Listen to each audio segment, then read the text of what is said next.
Chapter 19, December 1943. They had landed in a field in Surrey as dawn was not so much breaking as confessing its existence. The Halifax banking and skidding to a standstill on a wind-swept airfield 10 miles from London, and were met by 2 cars from Wilton House, from the Army's Southern Command. "You will report to Baker Street tomorrow," the major who had met them replied, and bundled the 6 of them in, not stopping until they reached the capital. Tomorrow, Josephine thought, as she looked out of the window, at the bomb damage and the taped-up windows and holes in the roads where bombs had forced their way down to underground railway level. However, it was 3 days later when Josephine was standing outside the door she knew, in new clothes Paddy had bought for her, and feeling less hungry than she had in Germany. She had made her way the short distance to Baker Street, for Henry Druce had offered for her to stay in his flat in Marylebone, Druce and Paddy staying themselves at Regent's Park Barracks. Paddy had brought her a set of clothes from the stores, although Josephine had wondered whether she should have asked for something else. She didn't know what to think, other than she was out of Germany and had failed in her objective. Rain was flitting past her head now as she took some steps towards the door, Art Deco handles that had been fashionably added to its exterior reminding Josephine of a different age, of a time when, for some, the object of life had been to drink as much as possible to forget the horrors of the last war, and when not drinking or having sex, indulging in every aesthetic distraction. Josephine stood with an umbrella in hand, looking up at the face of the building that she had first been taken to by Hugh Dalton, and then trained from by Dudley Rangel Clark. Sandbanks and taped-up windows were not spared. Even the smarter shops and even the parks near Marylebone had been given over to market gardening. "Ready?" Henry asked her, looking down her leg. Josephine leaned down and massaged it by the knee. She was walking without a crutch at least, and Henry had been kind to let her stay in his smart Mayfair flat while she waited on instruction from GHQ. Just as Josephine was about to take a few steps towards the door, get it all over and done with, and then onto a broken bar. What a broken bar! A black Austin stopped quickly in front of the door. She shivered, not from the cold, but who it was, who was getting out, and who it wasn't. From his stature, Josephine had thought that it might be the man she had left behind in Leipzig. But, when Bill Sterling stood straight, stretching his shoulders from the cramped journey, and glanced around him, a wave of emotion passed over her, a shudder, and a yearning for the time she had been in Scotland, a time when all of this had not happened. She made to call him, but Bill had moved quicker, and her chance had gone. Henry Druce moved his palm under her forearm by her elbow. "We all have to debrief to intelligence," he told her. "Paddy and I did so last night. Reg, Jim and Dave, well, I suppose they did so in Salisbury," for one of the 2 cars had headed back to the Wiltshire Army base and to, presumably, an MI6 officer to collect all they knew, before reassigning them their duties. "So, just me to go," Josephine told her best friend. She felt sick, and had done since they had got back to England. "But, you know one person here," Henry told her, in his gentle manner, "and I can't imagine a meeting with Colonel Sterling without Dudley Clark, nor Hugh Dalton for that matter. You know these people, Joe, they chose you. And, whether or not you could bring out Major Sterling, anything, everything you've done and been through, they need to hear, for it will help when we next move." "And if I run?" Josephine returned, but there was no fire behind her words. "Before or after?" "You can stay at my flat anyway, until you decide what to do," he added, speaking of his wooden-paneled apartment done to the highest specification, furnished with the smartest furniture and appliances, and just as vulnerable to a nighttime air attack from German bombers. Druce dipped his head to Josephine's ear, which might have looked to anyone passing of a lover about to kiss his sweetheart. "We were there, in Moosey," he went on. "Yuri and Derek have a plan, but," Henry dipped his head closer, "it has to fall in with what GHQ want. There's an invasion planned, as you know, and Clark has spent a long time making a false invasion army and fleet in Kent to fool the Germans. Whatever Prince Galitzine decides, It has to fall into this bigger plan. We will get back. We will find our comrades. Moosey will be avenged. Henry pulled his head back, expecting Josephine to smile, which she did, though she felt a wave of sickness again. So, whatever happens, he told Josephine, who was about to reunite him with his key, keep it, and go back to my flat. I'll get Paddy to come round with me this evening. Druce glanced at the door. I can't come in with you, I'm afraid. But I bet there will be no power on earth that will stop your brother. 88,888,888. But he went into 64 Baker Street store with Josephine anyway, and stood by her as she waited for what would come next. Interrogation, no, a debrief. Paddy had told them all as they waited for the cars at the aerodrome. Only a debrief, and then, Bill. Josephine exhaled, when she saw Sterling Sr. come into the entrance area with a sheaf of papers in one hand. Part of her wanted to run to him, but she was not the wide-eyed girl who had left England nearly a year ago and, ultimately, she had failed him. Ethan, Bill replied, with his nickname for Josephine, and nodded to her. Captain Druce, he added, nodding to Henry too, his voice warm and resonant. He walked over, clasping Druce's hand before turning to Josephine. He reached out and placed a hand over his. You look well, considering, he confided. After everything Miller has told you, Sir Broken Bar, I wasn't sure what we'd find when you got back. Miller got back? Josephine asked, her voice a fragile thread. A home run.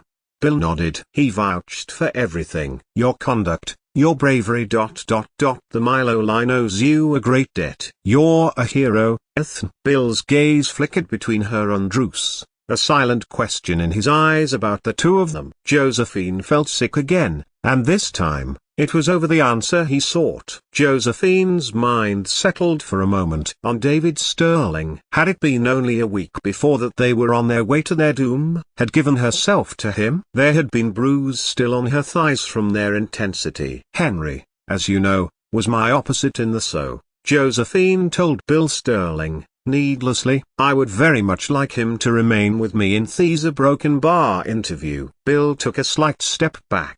Of course he knew that. And, seeing them together, their bond so deep and strong now made sense. He watched her fingers drift to the heavy wool of the coat that Paddy had acquired for her. Bill supposed she had spent too long in the field that to expect her to have arrived in a dress, or skirt and blouse like a normal woman was also unrealistic. For she was no normal woman. He, and Dudley Clark, would be interviewing Josephine Main, and they had better not forget it. I am afraid that is quite out of the question, Bill Steeling told Josephine. A matter of national security. He broke off, as Josephine turned on her heel. 2 strides later and his hand was on Josephine's shoulder. She shrugged him off, annoyed. Which nation? Josephine asked him. For I was born in Ireland, and my life was exchanged for training, and for your mission, which, I haven't fulfilled. Josephine glanced at Henry Druce. The captain already knows everything. But, if you'd rather I go, bring the captain, Bill Sterling conceded. Paddy is already with us. We may ask you a Broken Bar difficult questions, a Broken Bar intimate questions, a Broken Bar. Josephine shrugged. There's nothing I can say that my brother and my best friend do not already know, she lied. Bill Sterling smiled, nodding between Druce and Josephine. Then, please, both of you, come with me. 88,888,888. Josephine's entrance, accompanied by Henry Druce,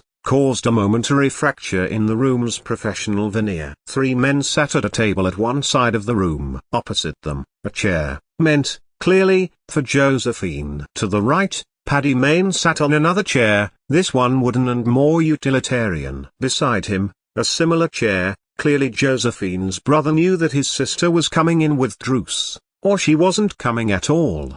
Dudley Clark, you know, Bill introduced, gesturing to the chair and for Josephine to sit. There is myself and, of course, you know Hugh Dalton. He will be collecting information from you about devices and means of escape. Bill gestured to a taller, older man at the far end of the table. Stuart Menzies, head of MI6. Good morning, Josephine told them all, feeling the weight of her own chair by her body. The room felt dull, close, as if all the air had been removed from it. They had walked quite far into this building on Baker Street, and it almost felt the traverse had been further than the depth of the building itself. It was Dudley Clark who noted her pale, sickly features and moved a glass of water towards Josephine. "Josephine," Bill began, his voice carrying the inherited gravel of the Sterling line. "We received the report from the airfield about David. I had hoped. Well, the mission was to bring him home. And indeed, you didn't," Major General Menzies added, his nondescript features dazzling her a look of doubt. She could get up a broken bar, she could walk out a broken bar. If they were going to kill her, they would have done it by now. They had heard the testimony of everyone else. They needed Josephine right now much more than she needed to be interrogated by 4 Channel side men. "I brought him out," Josephine replied, "as all who were with me will have told you. Except, he did not wish to come. He then found us, my brother," she nodded across to Paddy, "my former SO partner, and 4 others from the SAS brigade. He broke us all out and we followed the signal to Leipzig."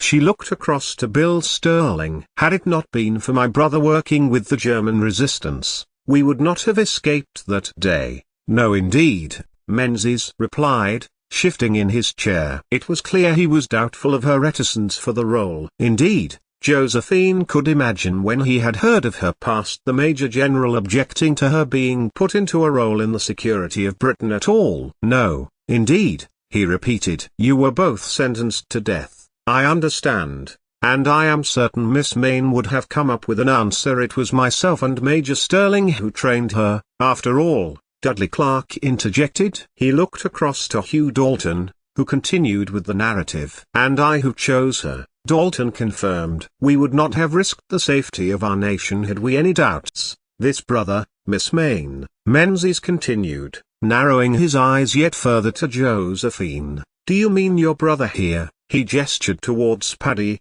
"or your other brother, in Berlin?"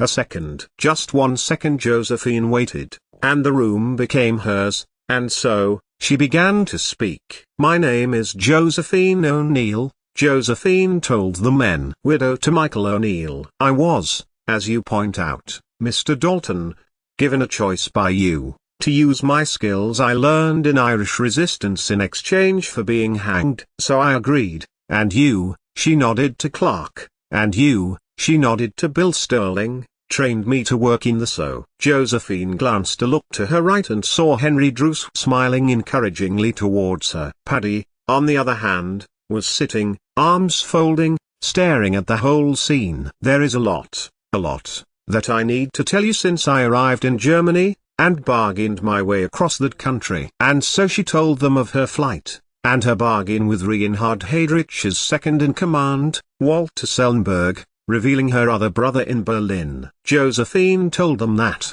through John Francis O'Reilly, she was believed as an Irish collaborator, for he knew the contacts he knew, and wangled her way to Oflag 4C.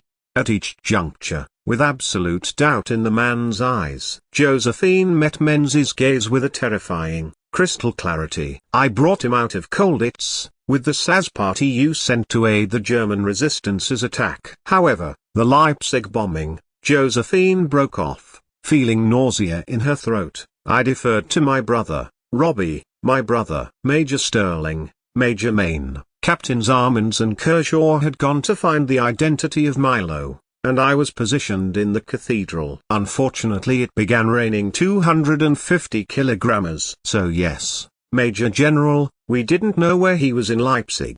And, as Milo had already arranged for our pickup, I went with the Halifax, rather than remain behind to find out where Major Sterling was. Stuart Menzies paused in his note-taking, and shuffled his arm. "But you could have remained if your primary purpose was to liberate Major Sterling." "Yes," Josephine agreed. She refused to look at Paddy, for she knew his expression would be foul. She felt Henry's gaze on her, however, and resisted the urge to look at her best friend. "Your brother didn't want a rescue, he wanted a stage. to be the center of attention once the Milo messages came through. Josephine was now looking at Bill Sterling. He had so many opportunities to escape, with one of the parties. With me, I assume he is back in Colditz by now. The silence that followed was absolute. It was a truth that Bill Sterling had perhaps always suspected but had never heard articulated with such cold, surgical precision. Josephine did not expect an answer, however, for whatever was about to happen. She didn't need to know. And then Josephine realized, the four men in front of her had put themselves into a dangerous position themselves. Considering she had been an Irish Republican, had committed atrocities against Britain and was the half-sister of William Joyce. Dudley Clark broke the silence, his eyes twinkling with a cold, intellectual curiosity. And the piggyback signals, Josephine? The broadcasts. My department has been chasing those echoes since '43. We assumed it was a rogue element in the ape where it was simpler than that, Brigadier, Josephine replied, her voice steady. Feeling confidence flow back into her body at his familiar voice. It was a fracture in the Reich's own ego, brought about by a gap that a spy, the same spy who betrayed the SO and the SAS at Musi, created. I have the frequencies, the relay coordinates which Major Sterling and I worked out, and the names of the officers who took the bribes to look the other way while we used William Joyce's voice to guide Allied bombers to their targets. Joyce thought he was the conductor. He never realized he was merely the instrument. Clark nodded slowly, a thin smile touching his lips. The ultimate deception. John Francis O'Reilly, Josephine clarified, and was gratified to see Stuart Menzies jump visibly in his chair, clearly shocked. He secured a place for us in hiding to ensure we escaped. So not an Irish revolutionary, then? Clark smirked at Josephine. Masterful. And, how many times did you sleep with Major David Sterling? Clearly more information than Josephine had shared had got to the ears of the head of MI6. And how many times did I converse with Captain Pat Reed, or share a cigarette with Lieutenant Collins? She retorted. She looked across to Hugh Dalton. I take it that you wish me to give written account? All that I did, for this country that is not mine, I will include. Josephine looked across again to the Major General. Unless you wish me to detail everything from February? That would be nearly 300 days worth of information. She looked at them all, none having done what she had done. None having been there to understand. The only people who mattered to Josephine were the two men to her right. Josephine almost convinced herself of that morning. Then, she looked at Bill Sterling again, the older brother who so desperately wanted his younger sibling back home again, and safe. Your written account of the last A Broken Bar 292 days. A broken bar will be more than sufficient, High Dalton assured Josephine. I know I failed you, Colonel Sterling. And I. Bill Sterling held up his hand, which was just as well, for the words that were about to come out of Josephine's mouth would likely have got her into a lot of trouble. Instead, she looked at his face, a mixture of relief and deep, aching sorrow. You haven't failed me, Josephine, Bill told her, his voice slower and quieter. He was alive not less than 3 days ago. You were broken bar. You risked your life for that doltish, reckless brother of mine, risked the gallows. A broken bar. He broke off as Josephine leaned over the arm of the wooden chair she had been sitting on and was sick. Hugh Dalton leaned across the desk, his usual political mask discarded for fatherliness. He handed Josephine his handkerchief, then urged her to drink the water, which she did, and felt a little better for it. Dalton held a hand up when it looked as if she was about to hand the vomit-strewn handkerchief back to him. We need the details, Josephine, Clark added, his tone shifting to the professional steel of an intelligence officer. William Miller made it back, and gave us his account, but yours will be immensely valuable. We need you to bridge the gap. A broken bar. Every shadow you saw, every word whispered in those corridors.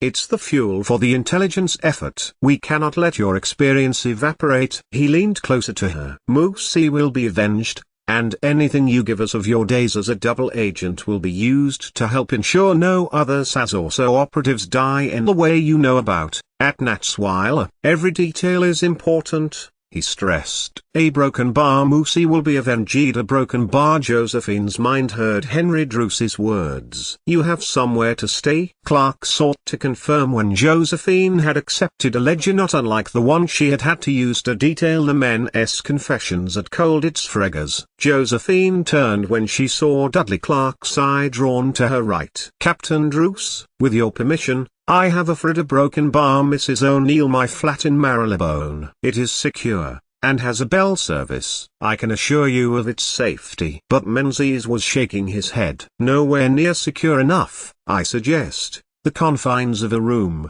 here at number 64, Josephine felt herself get to her feet. Room, at 64 meant a secure room, more or less a prison cell within the confines of SAS headquarters. I will vouch for my sister, Paddy Mayne insisted, getting to his feet too. Beside him, Henry Druce also stood. Josephine, nausea building again, nodded to them both, the two men she loved and trusted most in the world. May I make a suggestion here? Bill Sterling put in, addressing Stuart Menzies. As you know, sir, 1 SAS and 2 SAS are due this week to ship up to my Highland estate in order to train for a broken bar the next operation. That includes Major Mayne here, and also Captain Druce. I should think it prudent to state that Ear House is remote enough to be secure, General. And once that was decided, and a row to of himself, Clark, Paddy and Henry to be with Josephine at Druce's flat until they departed for Scotland, Josephine stepped out into the cool, crisp day of the second day of December. She was going back to the place she adored, second to her home in Ireland, and best of all, both Paddy and Henry were going to 88,888,888. While the German resistances might have ebbed, not so the appetite for the officers to escape Colditz Castle. No longer in solitary, David Stirling found he had been given a cautious welcome in the British officers section. The liberation at the Leipzig broadcast house of Milo against the reviled Joyce had brought him the fame he was craving, despite being incarcerated once more. However, several of the officers were holding him at arm's length. It was nearly Christmas, and they were all in need of good cheer. The new arrivals, Johnny Williams and Jock Brown, were happily lauded and the stay put order roundly condemned in a roaring and cheering of exultation at their escape, their brains put with those of the other officers at Colditz to share and expand on escape theories and strategies. Sterling, however, had his sights set on something more. With the order still to shoot escapees not having been overturned unofficially by Eggers as he had done before, it did caution him to be involved, such as had happened to poor Mike Sinclair in the Franz Joseph ruse. More to his sport was the shifting power dynamics of the German sentries. He observed that in a world of scarcity, paper was more powerful than iron, and a man's hunger was the most effective lockpick ever forged. Within 48 hours of returning, Sterling had enacted a hostile takeover of the camp's internal economy, consolidating the Red Cross chocolate, the hoarded cigarettes, and the hidden vials of schnapps into a single, untouchable treasury. He was generous with all the officers, and was beginning to find the weaknesses of the German guards. You're trading tea for buttons, Miller. It's pathetic, Sterling had remarked to the previous racketeer. It is how you survive. I intend to use it to be king of the castle. From his bunk, Sterling began to establish a phantom bureaucracy. He corrupted guards like Unteroffizier Schmidt, whose hollow cheeks spoke of the famine hitting the German front, with the tactical application of powdered milk and real soap in exchange for their dossiers. He learned which officers were skimming from the Berlin supply requisitions and which were vulnerable to the exquisite pressure of blackmail. By weaving a web of paranoia, Sterling turned the German command inwards, because, for them, they could see the war was getting worse, not better, and they had families to support, their own needs to keep at bay. Sterling even traded the Red Cross parcel string so that the German officers could repair their weapons. The crescendo of Sterling's operation was his use of letterheads stolen via a corporal from Eggers' office and ink blended from soot and turnip juice. Never again turnips was the motto of the people, remembering when that was all they had had to eat in the winter of 1916 to 1917. Sterling had plenty of use for turnips and sent them via the distillery officers, who were beginning to return this back to the German guards in exchange for forged transfer orders for 6 men. 6 men are the order read. Sterling managed to change the sex to sexsig, which resulted in 60 prisoners marching through the main gate, not as escapees, but as a special labor detail authorized by a forged signature, who soon became 60 escapees, who soon became 8 escapees, once the other 52 had been rounded up and brought back. Eggers, who still felt it his duty to allow the escapes, had not carried out the death order on the escapees, unlike the poor unfortunates at Stalag Luft 3. The cognac that Eggers had left on his desk, abandoned at the sound of alarm, reminded Sterling of the mess he had himself created in breaking out of the castle. Her figure appeared in Sterling's memory, petite, curvy, ample to hold on to as he fucked her. He looked at the fire in the hearth as he drained the bottle, where the real files turned to ash. If only Major Sterling had moved a piece of paper here, or opened a drawer there, then he might have been shouldering his way to the front of the next escape. 88,888,888. The aftermath of the Great Hunt saw Sterling relocated back to the solitary cell, where he was eventually visited by Pate Reed and Jack Howe, the camp's legendary escape officers, as he marked another tally next to his previous recordings of incarceration. The air in the cell was cold, smelling of damp masonry and the lingering scent of Sterling's smuggled tobacco. Reed looked at the ruined state of the camp's discipline from the paranoid guards, the executed Schmidt, who had strayed for want of food for his family and undermining to the point collapse of Eggers' authority. "You've turned this place into a circus, David," Reed said, his voice a mixture of admiration and bewilderment. "But the order has to be a one-off." He folded his arms, his mind drifting to Josephine now. "You could have been on that truck. You could have been halfway to the Swiss border by now. Why stay behind to play at the black market game?" Sterling looked up, the harsh light of the corridor catching the defiant tilt of his head. A slow, cultured smile touched his lips. "I've spent a great deal of time reflecting on my tactical utility, Pat," Sterling replied, his voice low. "And I have come to a rather sobering realization. Find that I am remarkably poor at the physical act of escaping. I am far too tall to be inconspicuous and far too impatient for tunnels." However, he paused, gesturing to the complex ledger of debts and secrets scratched into the floor. "I am damned good at black market trading. Why run through the woods like a thief when I can sit here and own the men who are supposed to be hunting me?" Howe shook his head,